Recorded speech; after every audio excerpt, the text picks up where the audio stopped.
السلام علیکم، welcome back to new vlog. امید کرتا ہوں سب خیریت سے ہوں گے اور آپ دیکھ رہے ہیں YouTube channel tour and talk. تو بنا ٹائم ویسٹ کیے شروع کرتے ہیں آج کا زبردست ولاگ۔ ہمارے گاؤں سے تقریباً تھوڑا سا دور 10 کلومیٹر دور وہاں پر رضا ثاقب مصطفی صاحب آ رہے ہیں، وہ وہاں پر بیان کریں گے، محفل نعت ہے، تو کیوں نہ ان کو جا کر لائیو سنا جائے، تو اس وجہ سے پھر ہم ادھر جا رہے ہیں۔ ویسے تو آپ سب لوگ اور ہم نے ان کو موبائل وغیرہ میں یا ویڈیو کلپ میں ان کے بیانات سنے ہیں، تو آج وہ خوش قسمتی سے ہمارے بالکل گاؤں کے پاس ہی آ رہے ہیں، تو ابھی نکلتے ہیں اور ان کو سنتے ہیں آج لائیو جا کر، تو وہاں جا کر ملتے ہیں پھر۔ تو ہم یہ جلسے والی جگہ پہ پہنچ چکے ہیں، ابھی ادھر بائک کھڑا کی ہے تو جانے لگے ہیں۔ ادھر پر محفل شریف ابھی سٹارٹ ہو چکی ہے، اب دیکھتے ہیں رضا ثاقب مصطفی صاحب اب پہنچ چکے ہیں یا نہیں۔ جس جگہ پر محفل شریف ہے اس جگہ کا نام شاہ ہمدان کمپلیکس ہے سکر، تو یہاں پر محفل شریف ہے۔ کون ہے؟ رش بہت ہی زیادہ ہے اور بائک جہاں پر پارک کی گئی ہے یہ والی جگہ، ابھی ہم جا رہے ہیں۔ یہ گاڑیوں کی پارکنگ کی جگہ ہے اور یہ والی ادھر بائک، تو بہت ہی زیادہ رش ہے ماشاءاللہ۔ ابھی جاتے ہیں آگے اور دیکھتے ہیں رضا ثاقب مصطفی صاحب آ گئے ہیں یا نہیں۔ چیکنگ کرانے کے بعد ابھی ہم آگے جا رہے ہیں، ادھر پیچھے مین انٹرس پہ ادھر چیکنگ ہوئی ہے، چیکنگ کے بعد ابھی آگے جا رہے ہیں۔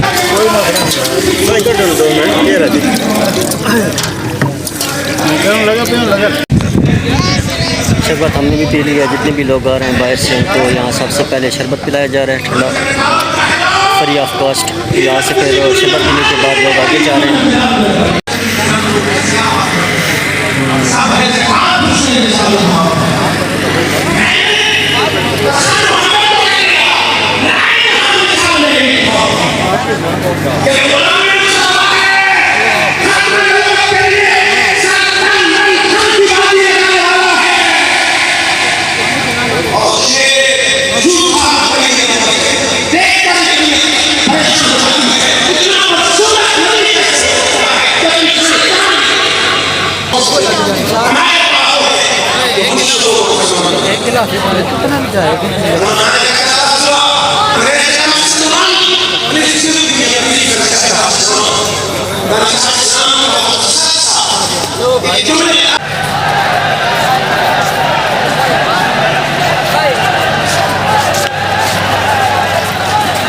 ماشاءاللہ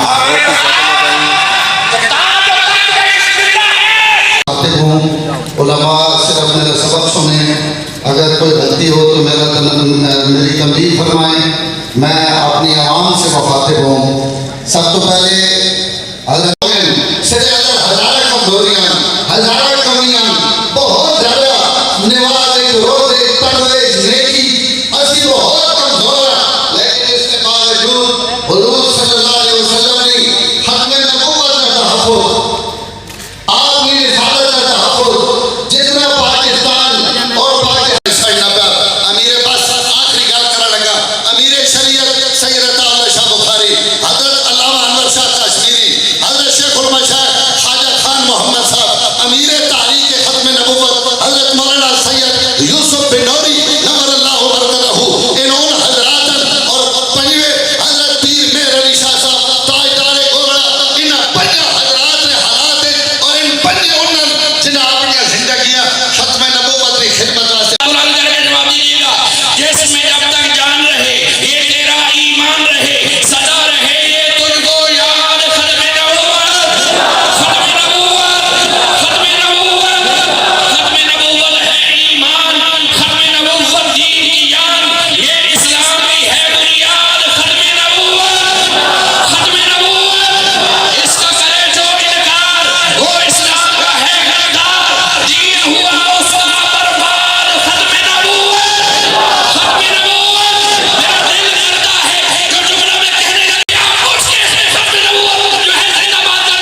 آپ کے میں شامدان کے خاندان کو، مبارک شاہ صاحب کو، مقصود شاہ صاحب کو اس عظیم الشان ختم نبوت کانفرنس منعقد کرنے پہ مبارکباد پیش کرتا ہوں کہ آج آپ نے پاکستان کے طول العرض سے مذہبی اسکالرس اور ختم نبوت کے پروانوں کو یہاں پہ اکٹھا کیا، اس میں سیاسی زمرہ بھی ہے۔ جناب محترم اقدس جناب ثاقب مصطفیٰ رضا صاحب دامت برکاتہ العالیہ، جناب ڈاکٹر خادم خورشید صاحب اور میرے محترم حضرت پیر سید حیدر علی شاہ صاحب، پیر مقصود علی شاہ صاحب، سید مبارک علی شاہ صاحب، سید قاسم علی شاہ صاحب، یہ جو سعادات نے آج یہ عظیم گلدستہ، ان کو میں مبارکباد پیش کرتا ہوں کہ عظیم ختم نبوت کانفرنس، اور یہ مجھے زیادہ خوشی آج الحمدللہ ہوئی ہے کہ اس کانفرنس کے اندر تمام مکاتب فکر کے علماء اعظام یہاں پہ موجود ہیں۔ یہ ختم نبوت کا ایک ایسا ایک نقطہ ہے ہمارے لیے، ایک ہمارا ناموس کے لیے۔ اگر کوئی مومن اس وقت تک کامل مومن نہیں ہو سکتا جب تک محمد رسول اللہ صلی اللہ علیہ وسلم کو اپنی مال، اپنی اولاد، اپنی جان سے زیادہ آپ کو محبوب نہ رکھے۔ تو یہ ہمارا ایمان ہے، اس کے بغیر ہماری کوئی ایسی بات نہیں ہو سکتی۔ تو ہمیں الحمدللہ یہ ختم نبوت کی جو کانفرنسیں ہو رہی ہیں، اس سے یہ دین کی مضبوطی ہے۔ بولنے والے کم اور دھاڑنے والے زیادہ تھے، جس سے ممبر لرزہ بر اندام رہتا تھا۔ اس طرح خطیب تو بہت تھے، مگر بدقسمتی سے فرقہ واریت کے نقیب تھے۔ مقرر بھی کئی تھے، لیکن زیادہ تر شعلہ بیان، جبکہ ضرورت کسی شیریں بیان کی تھی۔ واعظوں کی بھی ایک قطار موجود تھی، مگر ان کے واعظ میں نصیحت کم اور فصیحت زیادہ ہوتی تھی۔ پیرزادہ رضا ثاقب مصطفیٰ نے اس صلاح کو جس خوبصورتی سے پر کیا، ان کے خطاب میں علم و فضل کے ساتھ ساتھ الحمدللہ عشق و تصوف کی چاشنی ملتی ہے۔ ان کا انداز تقریر فرقہ پرستانہ نہیں بلکہ دل ربایانہ ہے۔ وہ شعلے اگلنے کے قائل نہیں بلکہ لوگوں کے ذہن اور مزاج بدلنے کے قائل ہیں۔ ان کی تقریر بار بار پٹی ہوئی لکیر نہیں ہوتی، سچی بات یہ ہے دل پذیر ہوتی ہے۔ جس سے مل کر زندگی سے عشق ہو جائے وہ لوگ، جس سے مل کر زندگی سے عشق ہو جائے وہ لوگ، آپ نے شاید نہ دیکھے ہوں مگر ایسے بھی ہیں کہ جنہوں نے الحمدللہ کینچی کا کام نہیں کیا بلکہ دھاگے کا کام کیا۔ پیرزادہ محمد رضا ثاقب مصطفیٰ۔ السلام علیکم ورحمۃ اللہ وبرکاتہ۔ الحمد لولیہ والصلاة والسلام علی نبیہ وآلہ وصحبہ وبارک وسلم۔ قال اللہ تعالی وتبارک فی القرآن المجید والفرقان الحمید۔ بسم اللہ الرحمن الرحیم۔ فبأی حدیث بعدہ یؤمنون۔ وکیل خطابات بھی سماعت کر چکے ہیں۔ میرے اور آپ کے آقا و مولا حضور ختم المرتبہ صلی اللہ علیہ وآلہ وسلم آخری نبی ہیں۔ چھوڑ دیا جاتا نہ تو اللہ کو یہ گوارا تھا کہ انسانیت گمراہی میں بھٹک جائے، اور نہ ہی اللہ کا یہ ضابطہ تھا کہ قرآن کے بعد کوئی کتاب آنے والی ہے، رسول کریم کے بعد کوئی پیغمبر اور کوئی رسول آنے والا ہے۔ ختم نبوت کا یہ ایک ایسا روشن حوالہ ہے، فَبِأَيِّ حَدِيثٍ بَعْدَهُ يُؤْمِنُونَ، جس کو ہم اختیار کر کے اور قیامت تک یہ سلسلہ ہوتا رہے گا، اور یہ آقا کریم علیہ السلام کی خوشنودی کا سبب و ذریعہ ہے۔ ختم نبوت پر جو کام کرتا ہے وہ آقا کریم کی ذاتی خدمت کرتا ہے، اور حضرت سیدنا پیر مہر علی شاہ علیہ الرحمہ نے کہا کہ اس کی پشت پر رسول اللہ کا ہاتھ ہوتا ہے۔ تو یہ سعادت بندی ہے۔ تو اس کے لیے آپ اپنی جان، اپنا مال، اپنا سب کچھ لٹا دیں، فدا، اور 100 جہاں سے بھی نہیں جی بھرا، کیا کروں کروڑوں جہاں نہیں۔ تو سب کچھ لٹانے کے بعد بھی حق ادا نہیں ہوتا. لیکن فَبِأَيِّ حَدِيثٍ بَعْدَهُ يُؤْمِنُونَ کا تقاضا سمجھنے کا ایک انداز یہ بھی ہے کہ اگر ہم یہ چاہتے ہیں فتنے برسیں گے تو پھر بچنے کی صورت کیا ہوگی. تو برجستہ ارشاد فرمایا اللہ کی کتاب قرآن مجید. تو قرآن مجید ہمارے سارے دکھوں کا علاج ہے, سارے دردوں کا بداوا ہے, ہر مرض کے لیے شفا ہے. یہ نسخہ کیمیا ہے. اس کتاب سے جڑنے کا نتیجہ ذات رسالت مآب صلی اللہ علیہ وآلہ وسلم کے ساتھ تعلق خاطر میں مضبوطی پیدا ہوتی ہے. یہ بات ذہن میں رکھیے, حقیقی محبت جو حضور علیہ السلام کے ساتھ کسی انسان کی ہے, اس کی دلیل یہ ہے کہ قرآن کے ساتھ وہ کتنا پیار کرتا ہے, قرآن کے ساتھ اس کی محبت کیسی ہے, اور قرآن مجید کے بتائے ہوئے طریق کے مطابق کیا وہ اپنی زندگی بسر کرتا ہے یا کہ نہیں. چونکہ اسلام زبانی داموں کا نام نہیں. اگر ہم جڑ جائیں گے تو ہم امت واحدہ بن جائیں گے, اللہ اور اس کے رسول کے ساتھ ہمارا ربط مضبوط ہو جائے گا, پھر ہم ناقابل تسخیر ہو جائیں گے. اللہ ربط قلب اور بارگاہ عزتی کے ساتھ ان کا رشتہ الفت ایسا ناقابل تسخیر تھا کہ ان 313 نے عظیمت کی جو انوکھی داستان رقم کی, اس دن کو میرے رب نے بھی یوم فرقان کہہ کے پکارا. ابو جہل نے اپنے جاسوس کو بھیجا کہ جاؤ دیکھ کر کے آؤ مسلمانوں کی تعداد کتنی ہے.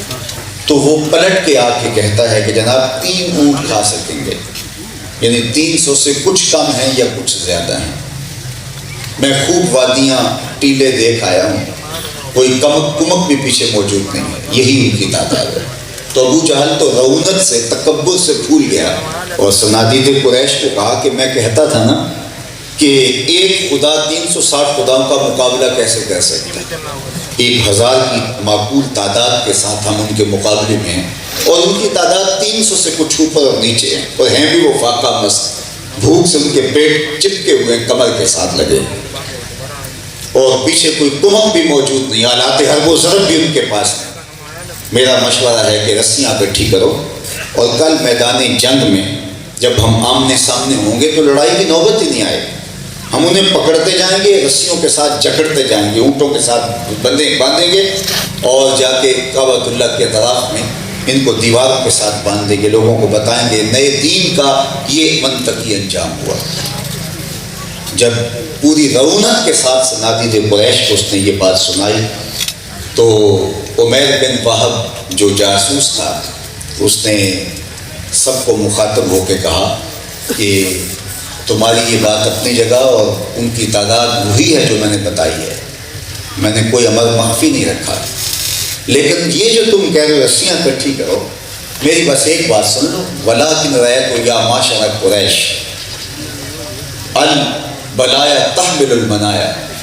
اے قریش کے سرداروں, میں اپنی ان آنکھوں سے دیکھ کے آیا ہوں یثرب کی اونٹنیاں اپنی پشتوں پہ میری موتیں اٹھا لائی, اور وہ زخمی سانپوں کی طرح پیچ و تاب کھا رہے ہیں. اور اگر کل تمہارا ان سے ٹکراؤ ہوتا ہے تو ان میں سے کوئی مرے گا نہیں جب تک تم میں سے ایک ایک کو لڑ نہیں جاتا, اور اگر اتنے بندے تمہارے مارے جائیں تو تمہارے جینے پہ بھی افسوس ہے.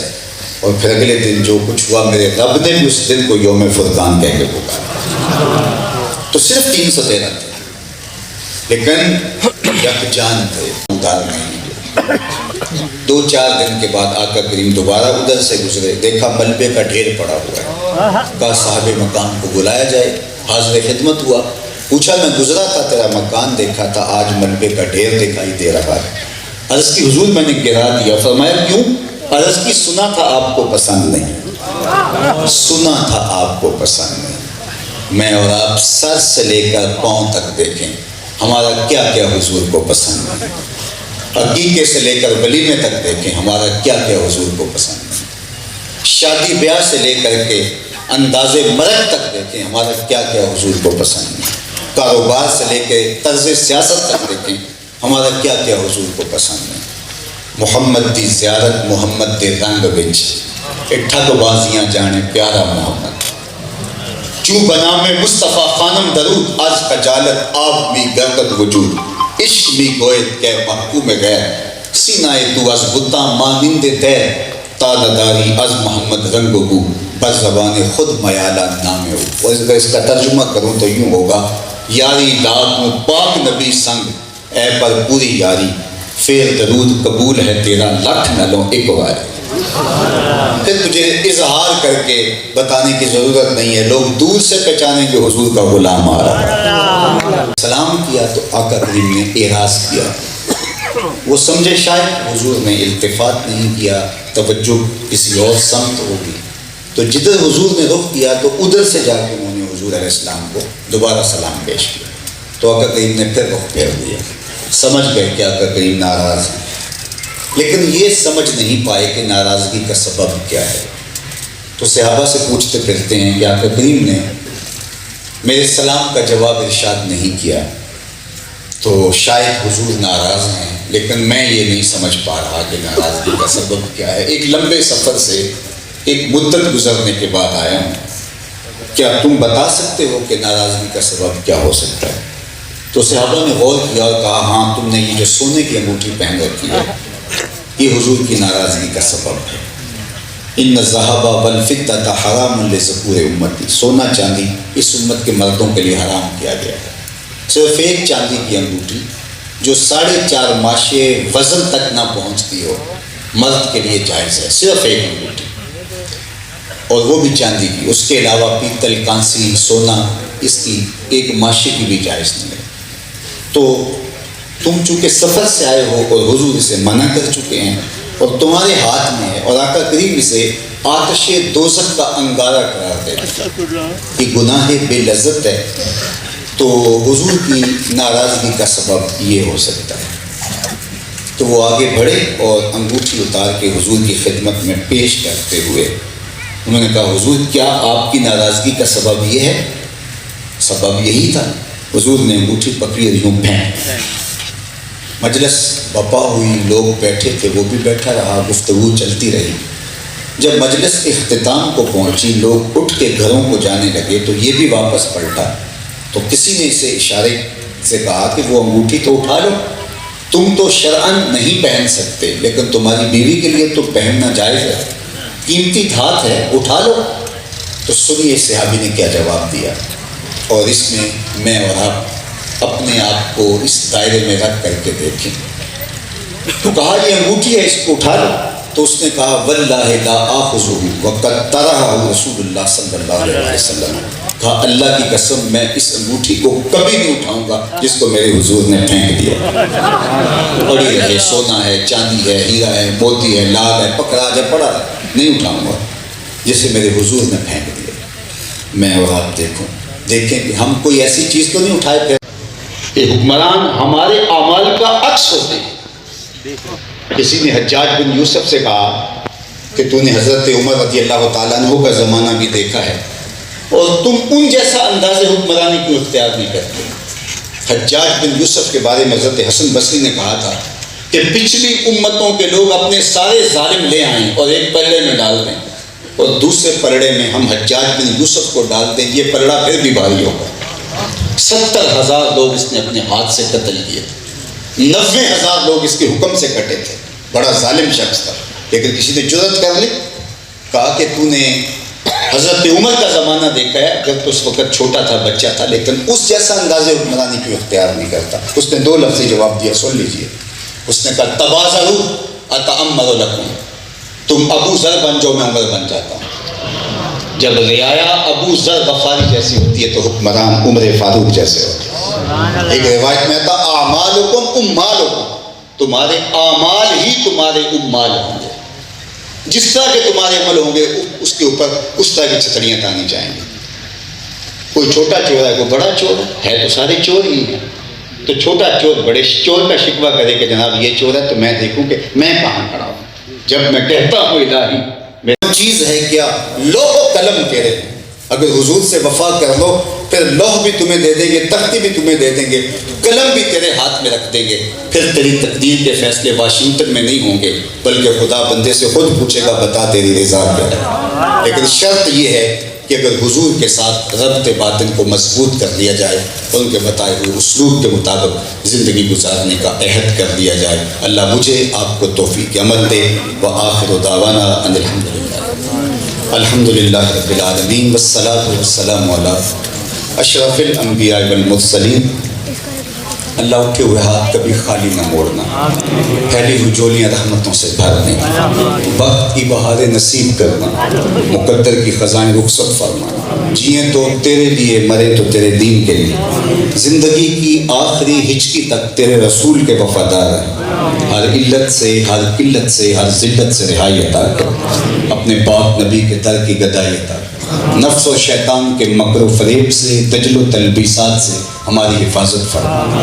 اللہ تو کریم ہے, ہم تیرے عاجز اور ناتواں بندے. اللہ اس امت کو غلبہ عطا کر. اللہ ہمیں اپنے عمل پر, رویوں پر, طرز زندگی پر, انداز معاشرت پر نظر ثانی کی توفیق ارزانی فرما دے. اے اللہ اس کانفرنس کے ایک ایک لمحے کو قبول فرما. جو لوگ آئے اس کے لیے تگ و داس کی, جد و جہد کی, دعوتی عمل میں شریک ہوئے, سب کو جزائے خیر عطا فرما. ہمارے علامہ صابر ایوب صاحب کی کاوشوں میں مزید برکتیں عطا فرما. شاہ ہمداں کا علی مرتبت خاندان جو اس عظیم المرتبت اجتماع کا ضامن ٹھہرا, اللہ ان کی سعادات میں برکت نازل فرما. عالی مرتبت علماء, مشائخ, عمائدین علاقہ, جتنے لوگ اتنی عظیم الشان اجتماع کے اندر یہ ہجوم عاشقاں, اللہ جو دعوت فکر دی گئی ہے اور میرے سے قبل دیگر عنوانات سے جن علماء نے دعوت فکر دی ہے, اس میں جو قابل عمل چیزیں ہیں اللہ انہیں روحوں میں جذب کرنے کی توفیق عطا فرما. اور جو چیزیں ہمارے اعتقادات کا حصہ بن سکتی ہیں اللہ انہیں عملاً ہمیں اعتقادات کا حصہ بنانے کی توفیق عطا فرما. اللہ ہم صالح اور پاکیزہ مسلمان بن کے اس امت کی نشأت کے لیے بنیادی کردار ادا کرنے کی اہلیت نصیب فرما دے. اس امت کی نہضت کا ہمیں ضامن بنا دے. اس امت کو اتحاد و یگانگت کا نور دے دے, کھویا ہوا وقار دے دے, ان اٹھے ہوئے ہاتھوں کی لاج رکھ لے, پھیلی ہوئی جولیاں رحمتوں سے بھر دے, وقت کی بہاریں نصیب کر دے, مقدر کی خزائیں رخصت فرما دے. اللہ اس پورے علاقے کے حال پہ رحم فرما. وصلی اللہ تعالی علی النبی الامین وعلی آلہ واصحابہ اجمعین برحمتک یا ارحم. حضرات ایک اعلان سماعت فرمائیے کہ انشاءاللہ. تو یہ تھی جی آج کی ویڈیو. امید کرتا ہوں آپ کو آج کی یہ ویڈیو پسند ہوئے گی. اگر آپ میرے چینل پہ نئے تو چینل کو سبسکرائب کر لیں اور ویڈیو کو شروع سے اینڈ تک دیکھیں. اور ہم سٹیج پہ آ گئے ہیں جی, یہ والا سٹیج ہے, ماشاءاللہ بہت بڑا سٹیج ہے اور محفل جو ہے وہ ختم ہو چکی ہے. مجھے اجازت, اپنا ڈھیر سارا خیال رکھیے گا. ملیں گے انشاءاللہ نیکسٹ ویڈیو میں, تب تک اللہ حافظ, بائے بائے.